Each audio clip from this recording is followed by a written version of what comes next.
Hi, welcome back to Just Kiwi's DIY. I am back with a short tutorial of me doing some fluid painting.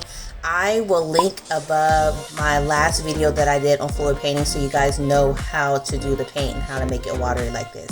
Alright, just check it out and just watch and enjoy. Don't forget to like and subscribe and click that notification bell so when I upload a new video, you'll be the first one to know.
I just love the way this painting turned out. I am so shocked with myself.